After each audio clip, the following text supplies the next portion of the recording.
hell is... The big issue is if you're pregnant and people around you have foot disease. And the CDC doesn't have some regulations on this, so my advice is listen, wash your hands, do all the things talk about when people have the flu around you. To recognize that your body gets stronger off it when we're exposed to viruses that are not toxic, like the one that causes foot disease. All right, next question. Here's another view. Dr. Oz, what is the best way to lower your cholesterol?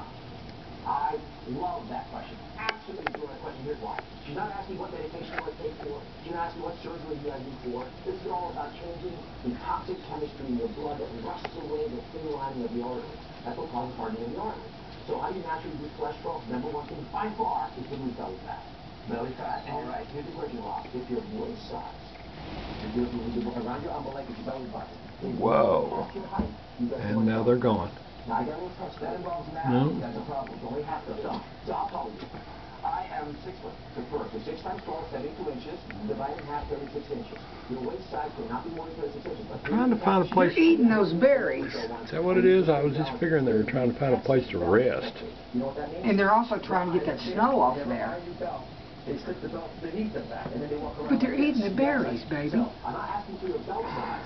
I'm asking for the waist size. Right. And the reason that is important, Rob, is if you've got belly fat, it's with a tissue called the omentum. Sounds like momentum without the M. And that omentum is toxic to the liver, poisons the liver. The liver is what makes the cholesterol. So if you're poisoning the liver, it's going to make that lousy LDL cholesterol. Well, there's a zoom on this thing. If you don't have the belly fat, the liver is not toxic, not inflamed, it doesn't make that toxic cholesterol, and you can lose the bad cholesterol without having to be on medication.